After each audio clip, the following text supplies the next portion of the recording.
अशी देवी सती अहिल्या. कशी होती?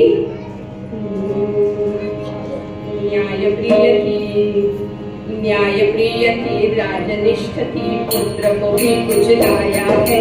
न्यायप्रिय थी, राजनिष्ठ थी, पुत्र को भी कुछ लाया है.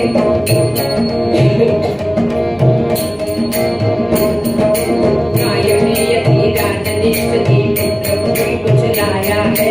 धर्म किया है, कर्म किया है, यही कवियों ने गाया है.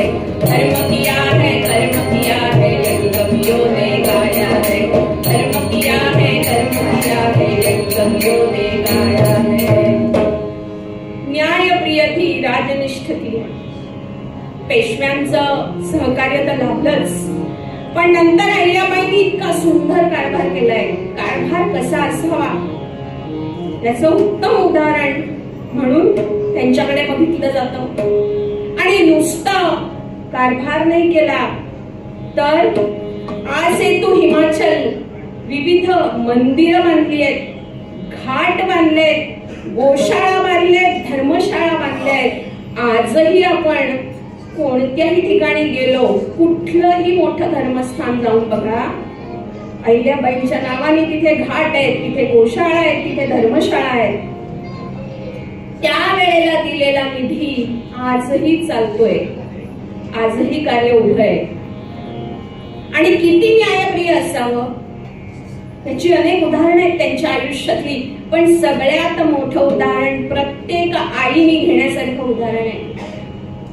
न्यायप्रिय इतक्या होत्या, त्यांच्या राजवाड्यामध्ये एक मोठी घंटा बांधलेली होती आणि कुठलंही वेळ काळाचं बंधन न पाळता न्यायासाठी म्हणून कोणतीही व्यक्ती जाऊन ती घंटा वाजवू शकेल असा तिथे प्रघात होता. एक दिवस अशीच ती घंटा वाजली आणि घंटा वाजली म्हटल्याबरोबर ताबडतोब अहिल्यादेवी तिथे आल्या.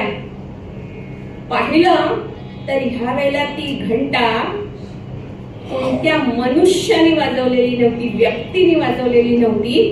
ती घंटा एका गायीने वाजवली होती. गाय अहिल्याबाईंना बघितलं तिने आणि ती गाय परत फिरली. त्या गायीच्या मागोमाग अहिल्याबाई परत फिरल्या.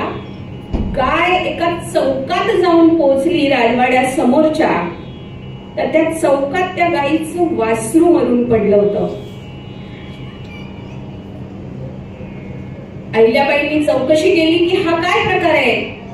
त्यावेळेला असं कळलं की एक रथ आणि एक घोडा ह्या वासरावरून गेला आणि त्यामुळे त्याचा मृत्यू झालाय.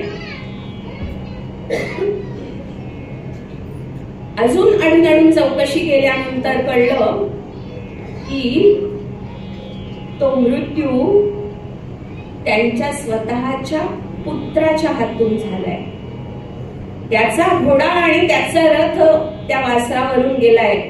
ताबडतोब धर्मसभा बोलावली, राजसभा बोलावली आणि विचारलंय की एका सामान्य माणसाला ह्यासाठी कुठल्या प्रकारचं शासन सांगितलेलं आहे आपल्याकडे. दरबारातल्या लोकांनी भीतभीतच उत्तर दिलं, मृत्यूला शासन मृत्यू. एवढं ऐकलं मात्र आणि त्या मातेनी ताबडतोब फरमान सोडलंय, त्या वासराचा जसा मृत्यू झालाय तसाच मृत्यू या वासराला मृत्यू देणाऱ्याचा करण्यात यावा. स्वतःच्या मुलाच्या अंगावरून घोडा आणि रथ घालणे एवढा न्यायपरायणपणा त्यांच्यामध्ये होता. हे सुरू झालं मात्र आणि नंतर असं झालं, ज्या वेळेला ही घटना तिथे घडत होती त्यावेळेला ती गाय मध्ये आली.